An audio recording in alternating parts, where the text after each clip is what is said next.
कांग्रेस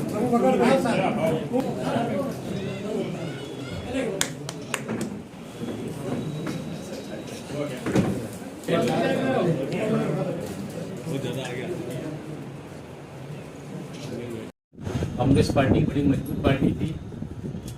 ये पार्टी को जब यहाँ से छोड़कर गए तो उन्होंने पूरे 28 नगर सेवक लेके चले गए, पार्टी के अंदर कुछ बचा नहीं।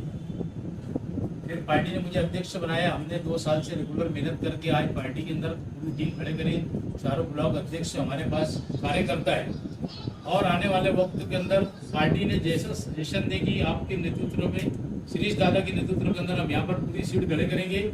यही हमारा मकसद रहेगा कि कम से कम 20-25 सीट आए, 15 सीट आए, 20 सीट आए, कुछ न कुछ तो ऐसा रहेगा। कांग्रेस का एक ये है, पार्टी पोजीशन है मालेगांव के अंदर। हम आपको यकीन दिलाते हैं मालेगांव शहर के अंदर 15-20 सीट के ऊपर हम लोग लाने की कोशिश करेंगे।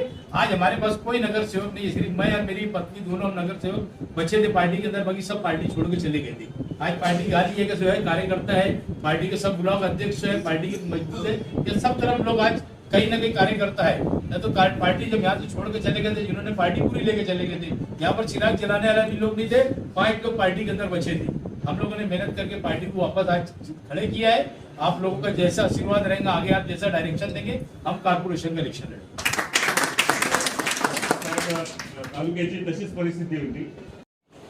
त्याचबरोबर त्यांच्याबरोबर असलेले महाराष्ट्राचे सरचिटणीस विश्वनाथजी आप्पे सर, त्याचबरोबर आमच्या सगळ्यांचा आशा असतात, ज्या वेळेस काँग्रेस पक्षामधून दिग्गज लोक काँग्रेस पक्ष सोडून जात होता आणि या धुळा लोकसभा मतदारसंघामध्ये, धुळा लोकसभा मालेगाव मतदारसंघातील शोभाताईंच्या विजयाचे शिल्पकार आदरणीय शिरजभाऊ कोतवाल, त्याचबरोबर या ठिकाणी असलेले आमचे ज्येष्ठ नेते दिगंबर नाना गीते, मालेगाव शहराचे तडफदार अध्यक्ष एजाज बेग साहब, आदरणीय ठाकरे सर, जनुअद्दीन पठाण साहब, या ठिकाणी आमचे सॉरी मी अनावधानाने नाव घ्यायला चुकलो, भरत भाऊ टाकेकर, ज्यांनी आता मध्यंतरी जो उद्वाता स्मारकवर जेव्हा एक कार्यक्रम झाला, नाशिक इथं महाराष्ट्र प्रदेशचे अध्यक्ष आले होते, त्यांनी खूप छान नियोजन केलं होतं। त्यांचं मी मालेगाव तालुका काँग्रेस शहर काँग्रेस तर्फे स्वागत करतो। हे सर्व 14 मुलाचे सर्व पदाधिकारी आहेत, सगळ्यांचं नाव घेणं शक्य नाही, परंतु ज्या पद्धतीने आज काँग्रेस पक्षामध्ये सर्व कार्यकर्त्यांनी उत्साह दाखवलेला आहे, त्यामुळे काँग्रेस पक्ष पूर्वी बळकट होता आणि आजही आहे एवढं नमूद केलं पाहिजे। काँग्रेस संपली अशी वंदना करणाऱ्यांना मी आवाहन करतो, काँग्रेस हा समुद्र आहे, तो कधीच संपू शकत नाही। मालेगाव तालुक्याचा काँग्रेसचा इतिहास आहे। या मालेगाव तालुक्याच्या काँग्रेस मालेगाव शहरामध्ये असो किंवा मालेगाव ग्रामीण मध्ये असो, काँग्रेसच्या उमेदवारांना वेळोवेळी मतदान होते। आगामी जिल्हा परिषद आणि महानगरपालिकेच्या निवडणुका मालेगाव शहर आणि मालेगाव पश्चिम भागामध्ये काही वार्ड हे कॅम्प संगमेश्वर आणि काही ग्रामीण भागात येतात, काय बाह्य मतदारसंघात येतात।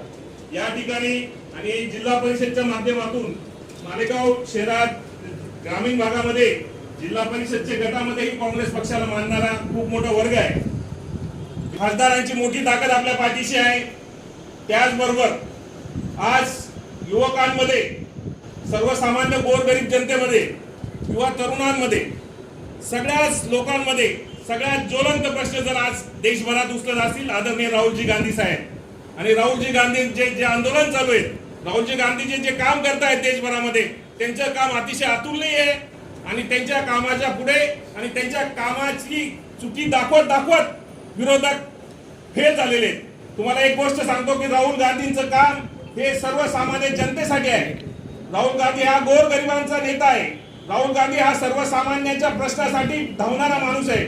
आपले नेते आदरणीय राहुल गांधी साहेबांच्या प्रेरणेने आणि महाराष्ट्र प्रदेश काँग्रेसचे अध्यक्ष साहेब, तसेच महाराष्ट्राचे प्रभारी, नाशिक जिल्ह्याचे प्रभारी यांच्या माध्यमातून एक सांगू शकतो, शिरीष भाऊंच्या नेतृत्वाखाली आगामी जिल्हा परिषद आणि महानगरपालिकेमध्ये काँग्रेस पक्षाला चांगल्या पद्धतीने विजय मिळू हे नक्कीच आहे।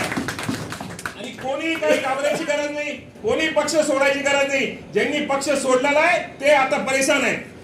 ज्या पक्षामध्ये काँग्रेस पक्षामध्ये तुम्हाला इज्जत होती, तुम्हाला मान सन्मान होता, त्या पक्षामध्ये तुम्हाला दुसऱ्या पक्षामध्ये काँग्रेस पक्ष सोडून मान सन्मान मिळणार नाही. म्हणून मी सांगतोय मित्रांनो, येणारी आता ते बंद झालेलं आहे, आता इनकमिंग काँग्रेसमध्ये राहणार आहे, अशा पद्धतीचं वातावरण आता हळूहळू तयार होणार आहे.